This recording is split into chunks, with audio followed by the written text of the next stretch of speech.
जय जगन्नाथ। नमस्कार दर्शक बंधु, आज राशिफल कार्यक्रम को आपण मानक स्वागत। आज भाद्रव मास 8 दिन अगस्त 24 तारीख शनिवार। आज तिथि नक्षत्र है भाद्रव कृष्ण पक्ष पंचमी तिथि दिन 12:22 पर्यंत रहुछि। अश्विनी नक्षत्र राति 11:12 पर्यंत रहुछि। मेष चंद्र अहोरात्र 60 दंड।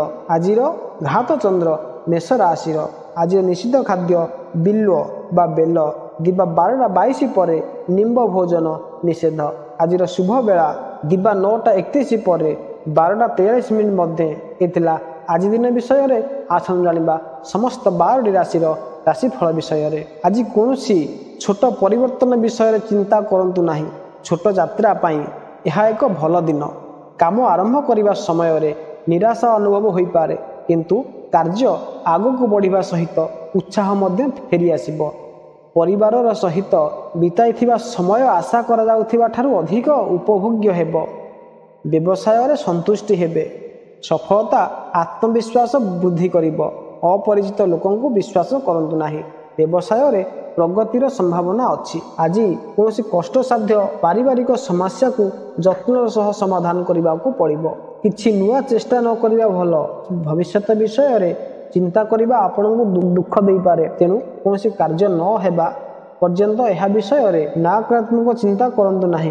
कर्म क्षेत्र रे आज खुशी अनुभव करिवे। अधिक खाद्य पेटर समस्या सृष्टि करि पारे। जीवन प्रति विपदपूर्ण कार्यकलाप दूरे रुहंतु। एतला मेषराशि विषय रे आसन जानिबा वृष राशि विषय रे। आज कार्यभार अधिक हेबो। आपण संपत्ति लाभ पाई परिबे।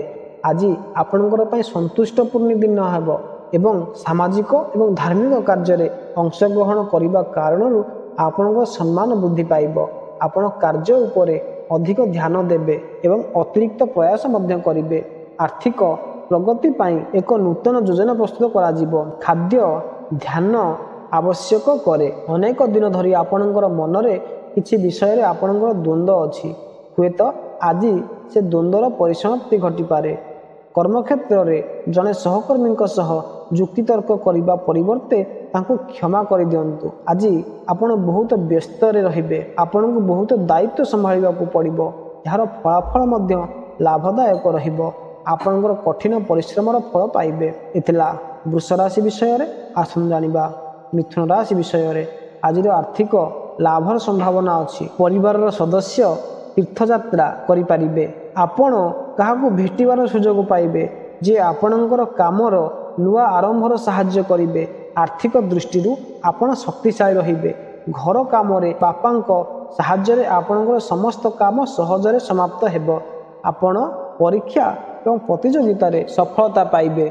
आज आपण करुथिबा समस्त कार्य रे आपण सफलता पाइबे। घरर परिवेश रे आनंददायक हेबो। महिला माने मातृगृहरु मध्य उपकृत होई पारिबे एवं भल खबर पाई पारिबे। सहभागिता पाई भल सुजोग अछि, किंतु भल भावरे चिंता करिबा परे पदक्षेप नियंतु। जे कोनोसी कार्य क्षेत्ररु अप्रत्याशित फल आशा करा जाय। आज आपनको क्रोध हेतु परिवार सदस्य एवं अन्य लोकंक सहित संपर्क खराब मध्य होई पारे। एथिला मिथुन राशि विषय रे आसन जानिबा कर्कट राशि विषय रे। आज परिवार स्तर रे सुखर वृद्धि घटिबो। आपण भावप्रवण समर्थन होई पारिबे। सांग एवं परिवार सहित वाद विवाद हेबार संभावना अछि। कोर्ट कचेरी कार्य रे सावधान रुहंतु, किंबा संभव हेले आज यहाकू स्थगित रखंतु। विनियोग सहित जड़ित कोनोसी कार्यरु दूरे रुहंतु। मनोरंजन पाई खर्च करिवार संभावना अछि। सामाजिक एवं सामूहिक कार्य पाई लोकन को भेटिबे। आपण सतेज एवं शक्तिशाली अनुभव करिबे। आज आपण को मन द्रुत गति रे काम करिवो, जहाकू तुमे भविष्यत पाई योजना प्रस्तुत करिवारे व्यवहार करिवे। आपण को आचरण रे परिवर्तन आणंतु। पारस्परिक बुझामणा माध्यम रे पारिवारिक विवाद समाधान हेबो। कर्मक्षेत्र रे कर्मचारी मानक सहित सहयोग रहिबो। इथिला कर्कट राशि विषय रे आसन जानिबा सिंह राशि विषय रे। आज आपणकर मन को नुआ चिंताधारा आसिबो। आपणकर निष्ठापर प्रयास सहित आपण लक्ष्य हासिल करिवे एवं आपणकर स्वप्न साकार हेबो। आज आपणकर मन आदर्श विमान रे मानसिक चिंता अनुभव करिवे। ଭବିଷ୍ୟତର ବ୍ୟବସାୟ ଯୋଜନା ପାଇଁ ଆପଣ ସମ୍ପୂର୍ଣ୍ଣ ଯୋଜନା କରିବା ଉଚିତ। ଏହା ସହିତ ଆପଣ ଆର୍ଥିକ ଲକ୍ଷ୍ୟ ହାସଲ କରିବାରେ ସକ୍ଷମ ହେବେ। ଆପଣଙ୍କର ଆର୍ଥିକ ଭାଗ୍ୟ ଅଧିକ ଚାଲିଛି। କେବଳ ଆପଣଙ୍କର ପ୍ରେରଣାକୁ ରୋକିବାକୁ ଚେଷ୍ଟା କରନ୍ତୁ ଏବଂ ଆପଣ ଆର୍ଥିକ ସୁରକ୍ଷା ଉପଭୋଗ କରିବାକୁ ସମର୍ଥ ହେବେ। ଆଜି ଆପଣ କିଛି ଟଙ୍କା ମଧ୍ୟ ଦାନ କରିପାରିବେ। ଆଜି ଆପଣଙ୍କ ମନରୁ ନକାରାତ୍ମକ ଚିନ୍ତାଧାରା ହଟାନ୍ତୁ। ପ୍ରିୟଜନ କିମ୍ବା ବନ୍ଧୁମାନଙ୍କ ଠାରୁ ଉପହାର ଗ୍ରହଣ କରି ମନ ଖୁସି ହେବ। ପତି ପତ୍ନୀଙ୍କର ସ୍ୱାସ୍ଥ୍ୟ ବିଷୟରେ ଚିନ୍ତା ହେବ। ଏ ଥିଲା ସିଂହ ରାଶି ବିଷୟରେ। ଆସନ୍ତୁ ଜାଣିବା କନ୍ୟା ରାଶି ବିଷୟରେ। ଆଜି କାର୍ଯ୍ୟରେ ମନର ଅଭାବ ହେତୁ ଦୈନିକ ଲାଭ ହ୍ରାସ ହୋଇପାରେ। ନିଯୁକ୍ତ ଲୋକମାନେ ଭଲ ଖବର ପାଇବେ। ବିବାହିତ ଜୀବନ ସୁଖଦ ହେବ। ଆପଣଙ୍କ ଜୀବନ ସାଥୀଙ୍କ ସମର୍ଥନ ଆପଣଙ୍କ ପାଇଁ ଢାଲ ଭାବରେ କାର୍ଯ୍ୟ କରିବେ। କୃଷି ସହିତ ଜଡ଼ିତ ଲୋକଙ୍କ ପାଇଁ ହଠାତ୍ ମୁଦ୍ରା ଲାଭ ହେବାର ସମ୍ଭାବନା ଅଛି। ଆଜି ଆପଣଙ୍କ ପାଇଁ ମନ ଚତୁର ରହିବ।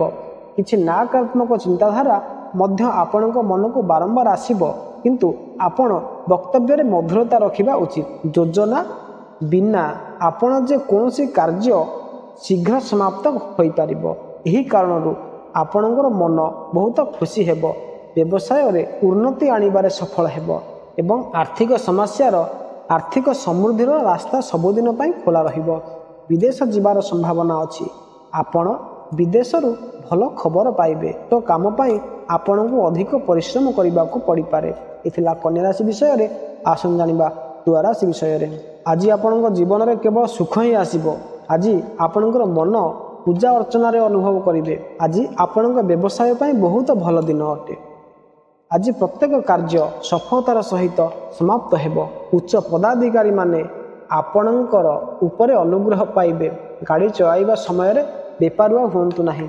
ଆପଣଙ୍କର ସ୍ୱାଧୀନ ଅସ୍ତିତ୍ୱ ଆଘାତ ପାଇପାରେ। ଆପଣଙ୍କର ବରିଷ୍ଠ ଅଧିକାରୀମାନଙ୍କର ସମ୍ପୂର୍ଣ୍ଣ ସମର୍ଥନ ରହିବ।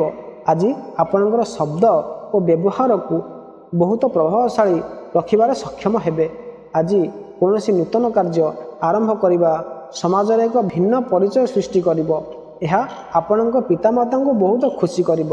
ଆୟ ବ୍ୟୟଠାରୁ ଅଧିକ ହେବ। ମାନସିକ ଚିନ୍ତା ଯୋଗୁଁ ମନ ବିଚଳିତ ହେବ। ଅନୁପଯୁକ୍ତ କାର୍ଯ୍ୟକଳାପରେ ଶକ୍ତି ଖର୍ଚ୍ଚ ହେବ। ଆଜି ଆପଣ ଭଲ ଉପଦେଶ ପାଇବାକୁ ଯାଉଛନ୍ତି। ନିକଟ ସମ୍ପର୍କୀୟଙ୍କ ସହିତ ବିବାଦ ହୋଇପାରେ। ଏ ଥିଲା ତୁଳା ରାଶି ବିଷୟରେ। ଆସନ୍ତୁ ଜାଣିବା ବିଛା ରାଶି ବିଷୟରେ। କ୍ରୋଧ ଉପରେ ନିୟନ୍ତ୍ରଣ ରଖିବାକୁ ବହୁତ ଆବଶ୍ୟକ ଅଟେ। ଖାଇବା ପିଇବାର ଧ୍ୟାନ ଯଦି ନ ରଖିବେ ତେବେ ସ୍ୱାସ୍ଥ୍ୟ ଖରାପ ହେବାର ପୁରା ସମ୍ଭାବନା ଅଛି। ପରିଜନମାନଙ୍କ ସହିତ ବିବାଦର ସ୍ଥିତି ହୋଇପାରେ। ସଚେତ ରୁହନ୍ତୁ। ଆଜି ନୂଆ କାମର ପ୍ରାରମ୍ଭ ନ କରିବା ପାଇଁ ଉପଦେଶ। ଖର୍ଚ୍ଚ ଉପରେ ନିୟନ୍ତ୍ରିତ ରଖିବେ। ଆଜିର ଦିନ ମନକୁ ଶାନ୍ତ ଏବଂ ପ୍ରଫୁଲ୍ଲିତ ରଖିବା ପାଇଁ ଈଶ୍ୱରଙ୍କର ନାମ ସ୍ମରଣ ଏକମାତ୍ର ଉପାୟ ଅଟେ। କ୍ରୋଧ ଉପରେ ନିୟନ୍ତ୍ରଣ ରଖିବେ। ଅନୈତିକ କୃତ୍ୟ ଏବଂ ନକାରାତ୍ମକ ବିଚାରରୁ ଦୂରେଇ ରୁହନ୍ତୁ। ଆର୍ଥିକ ଅସୁବିଧା ହୋଇପାରେ। ଆମୋଦ ପ୍ରମୋଦ ପଛରେ ଧନ ବ୍ୟୟ ହୋଇପାରେ। ଏ ଥିଲା ବିଛା ରାଶି ବିଷୟରେ। ଆସନ୍ତୁ ଜାଣିବା ଧନୁରାଶି ବିଷୟରେ। ଆଜି ଆପଣଙ୍କୁ ହରେକ ମାମଲାରେ ଅନୁକୂଳତାର ଅନୁଭବ ହେବ। ଘରେ ସୁଖ ଶାନ୍ତି ସ୍ଥାପିତ ହେବ। ଏହାଦ୍ୱାରା ମନ ପ୍ରସନ୍ନ ରହିବ। ସୁଖପ୍ରଦ ଘଟଣା ଘଟିବ। ସ୍ୱାସ୍ଥ୍ୟ ଭଲ ରହିବ। ରୋଗୀ ବ୍ୟକ୍ତିମାନଙ୍କର ସ୍ୱାସ୍ଥ୍ୟରେ ସୁଧାର ହେବ। ଆର୍ଥିକ ଲାଭ ପ୍ରାପ୍ତିର ଆଶା ଅଛି। କର୍ମ କାର୍ଯ୍ୟକ୍ଷେତ୍ରରେ ମଧ୍ୟ ସମସ୍ତଙ୍କର ସହଯୋଗ ମିଳିବ। ପ୍ରତିଦ୍ୱନ୍ଦ୍ୱୀମାନଙ୍କ ଠାରୁ ସଫଳତା ମିଳିବ। ଆଜି ଜଗନ୍ନାଥଙ୍କର ବିଶେଷ କୃପା ପ୍ରାପ୍ତି ହେବ। ଆଜିର ଦିନ ଆପଣଙ୍କ ପାଇଁ ମଧ୍ୟମ ଫଳଦାୟୀ ଅଟେ। କାର୍ଯ୍ୟରେ ସଫଳତା ମିଳିବାରୁ ଆଜି ଆପଣ ଆନନ୍ଦିତ ରହିବେ। ଆପଣଙ୍କ ଯଶ କୀର୍ତ୍ତିରେ ବୃଦ୍ଧି ହେବ। ପାରିବାରିକ ବାତାବରଣ ଅନୁକୂଳ ରହିବ। ଶାରୀରିକ ଏବଂ ମାନସିକ ରୂପରେ ଆପଣ ପ୍ରଫୁଲ୍ଲିତ ଅନୁଭବ କରିବେ। ବେପାର ଏବଂ ଭାଗିଦାରୀରେ ଲାଭ ହେବ। ଏ ଥିଲା ଧନୁରାଶି ବିଷୟରେ। ଆସନ୍ତୁ ଜାଣିବା ମକର ରାଶି ବିଷୟରେ। ମାନସିକ ଏବଂ ଶାରୀରିକ ଆଳସ୍ୟ ହୋଇପାରେ। ପରିବାରରେ ବଡ଼ ମନୋମାଳିନ୍ୟ ନ ହେଉ ଏହାର ଧ୍ୟାନ ରଖିବେ। ମାତାଙ୍କର ସ୍ୱାସ୍ଥ୍ୟ ଖରାପ ହୋଇପାରେ। ଆର୍ଥିକ କ୍ଷତିଗ୍ରସ୍ତ ଏବଂ ସାର୍ବଜନିକ ଜୀବନରେ ମାନହାନି ନ ହେଉ ଏହାର ଧ୍ୟାନ ରଖିବେ। ଜମି ବାହନ ଆଦିର ସଉଦା କରିବା କିମ୍ବା ତାହାର କାଗଜପତ୍ର ବନାଇବାରୁ ଆଜି ଦୂରରେ ରହିବାକୁ ଉପଦେଶ। ମହିଳା ବର୍ଗଙ୍କ ଠାରୁ ତଥା ପାଣିରେ କ୍ଷତିଗ୍ରସ୍ତ ହେବାର ସମ୍ଭାବନା ଅଛି। ସାବଧାନ ରୁହନ୍ତୁ। ଲାଭ ହେବ। ଆଜି ଆପଣଙ୍କ ଦିନ ଶୁଭ ଫଳଦାୟୀ ଅଟେ। ଆର୍ଥିକ ମାମଲାରେ ଆୟୋଜନ ହେବ। ବସ୍ତ୍ରାଭୂଷଣ ଏବଂ ସୌନ୍ଦର୍ଯ୍ୟ ଦ୍ରବ୍ୟ ପଛରେ ଅର୍ଥ ଖର୍ଚ୍ଚ ହେବ। ମାତାଙ୍କ ଠାରୁ ଲାଭ ହେବ। ମଧ୍ୟାହ୍ନ ପରେ ବିଚାରରେ ଶୀଘ୍ର ପରିବର୍ତ୍ତନ ଆସିବ।